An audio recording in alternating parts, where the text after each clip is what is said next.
Bueno,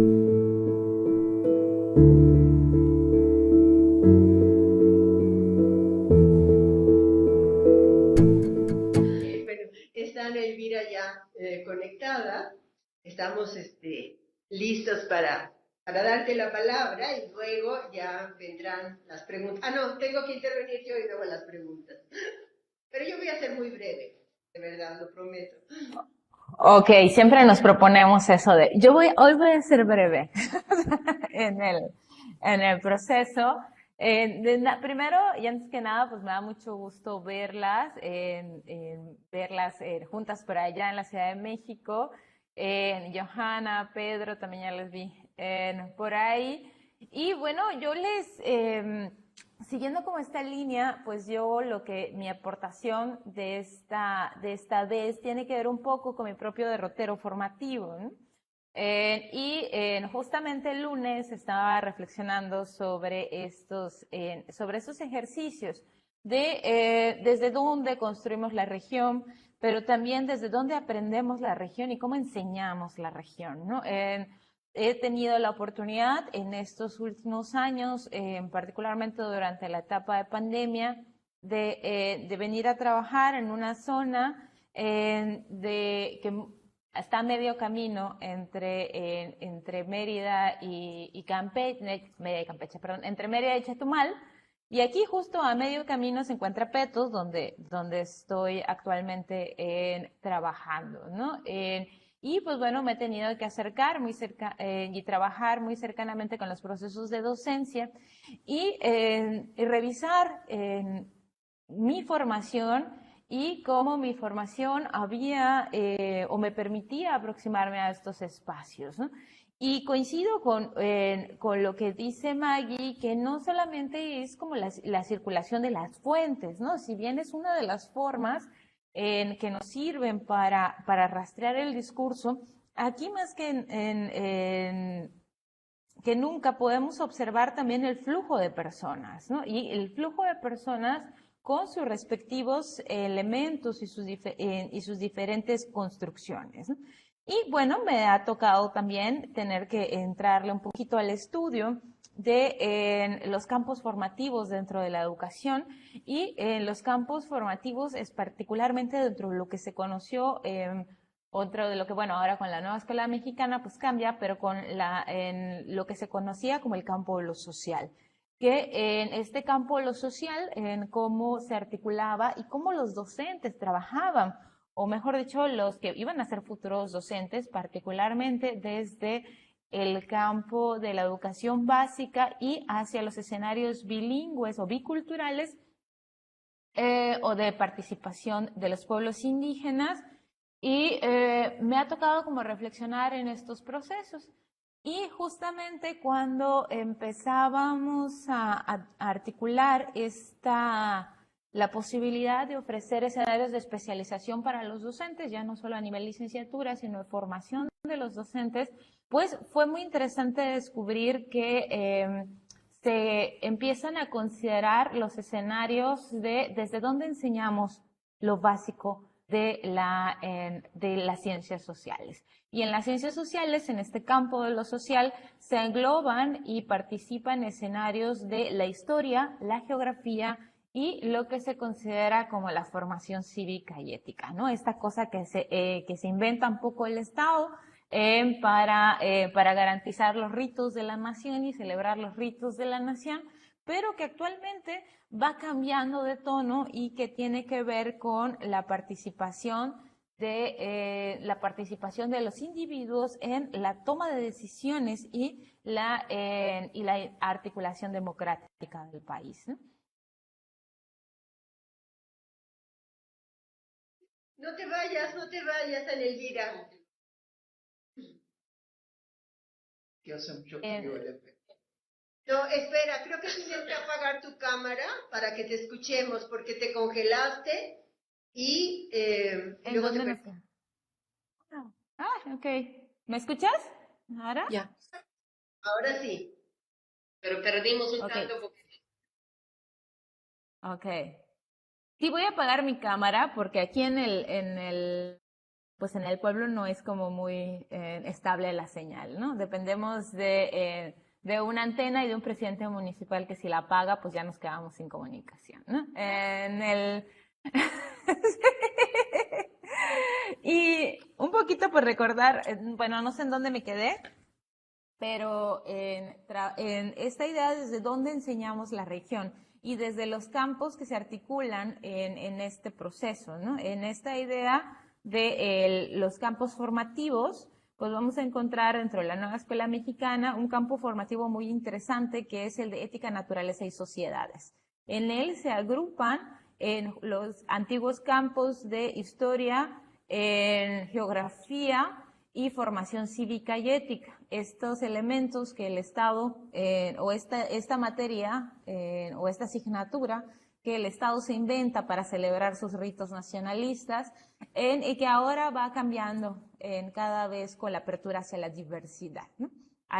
Una particularidad que va a tener en estos espacios es que también pues, va a haber una insistencia en los procesos de la interculturalidad, y esta interculturalidad va a ser muy necesaria reconocerla precisamente por la gran diversidad de las personas que atraviesan estos contextos, ¿no? Y bueno, en este proceso, desde donde enseñamos y participamos en la región, pues bueno, podemos encontrar estos diversos discursos, este ejercicio pendular que Mari en algún momento acuñó en su texto sobre tejer historias, esta acción pendular entre el centro y las periferias, o mejor dicho, esta acción pendular de Yucatán en su participación con el ejercicio de la nación mexicana, ¿no? Y también vamos a encontrar estos amplios escenarios de movilidad en los demás escenarios. ¿Y hacia dónde miran? Al lunes estábamos justamente reflexionando sobre estas estrategias de asentamiento. Y pues bueno, una de las ideas centrales que priman sobre la península de Yucatán es que Yucatán es Mérida, ¿no? Un concepto que también Maggie había dicho hasta ahora, pero hace un momento, perdón, pero lo cierto es que Mérida es solo un pequeño bastión de la amplia diversidad que existe en Yucatán y la amplia escenarios de territorio que es muy interesante que mientras más al sur te vas, mientras más cerca de la frontera y más cerca del Golfo o del Caribe estás, no necesariamente cerca del mar, porque bueno, a mí el mar me queda muy lejos aquí, pero mientras más cerca estás hacia el Caribe, hacia Centroamérica, más se siente esta particularidad, ¿no? Más empezamos a ver este proceso de diferenciación, este proceso de construir una cultura territorial que se diferencia fuertemente de Mérida. Ya no solo del centro del país, ya no solo de México DF o de la Ciudad de México o del occidente de México, sino de diferenciarse también fuertemente de Mérida. Y construyéndose en una dinámica de participación hacia justamente hacia el Caribe y hacia la frontera sur de México, ¿no? Entonces es muy, muy interesante estos ejercicios de participación y pues bueno, cómo la gente por estos lados se mueve con una gran, ¿cómo se llama? Una gran facilidad, y vamos a encontrar circulaciones en migraciones entre los diferentes estados y migraciones internas de la península que de nuevo van a encontrar una fuerte resonancia hacia el Caribe y hacia Centroamérica, ¿no? Particularmente hacia el Caribe, como Pedro decía hace un momento, reconociendo la participación de Cuba, reconociendo la fuerte relación que van a existir con Belice o Guatemala, pero particularmente con Belice más que con Guatemala, y va a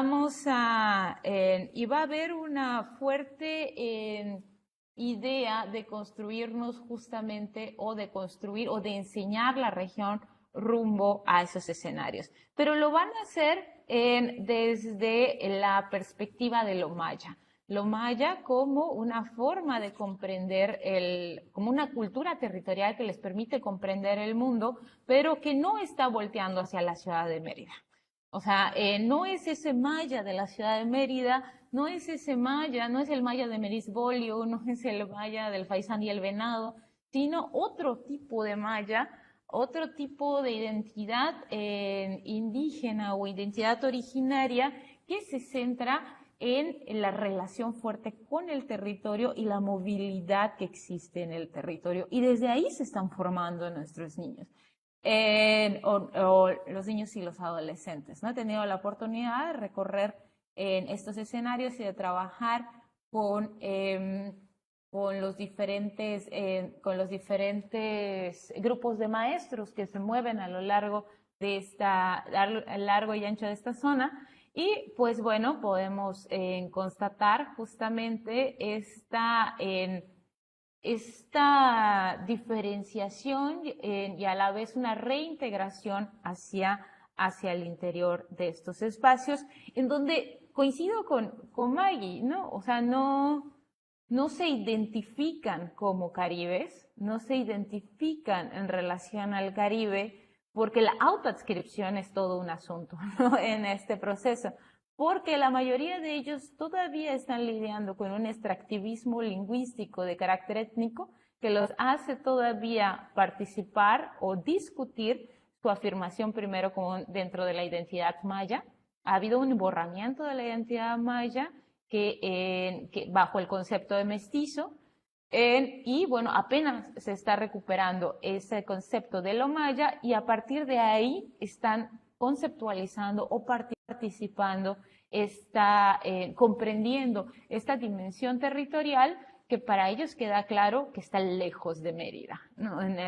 O de esa Mérida particular que se enseña en los libros, que se enseña o que se enseña bajo el concepto folclorista de lo maya, ¿no? O sea, muchas de los elementos que para Mérida ya son una escenificación, de este lado todavía son cultura viva, que reconocen su participación hacia Centroamérica y hacia otros lados. Es importante hacer esta aproximación con los alumnos, con los profesores que están trabajando en educación básica y que están enseñando la región y qué es lo que se enseña a partir de estos elementos, ¿no? Es un proceso que todavía ahorita acabamos de implementar, el diplomado, estamos por terminarlo, y pues bueno, todavía nos quedará como analizar justamente el material que están generando ellos sobre cómo están visualizando, compartiendo y problematizando estos diferentes conceptos desde lo que se consideraría las ciencias sociales, ¿no? Entonces, bueno, creo que ahí sería mi participación y pues bueno, ahí se las dejo para discutir. Muy bien, muchas gracias, Ana.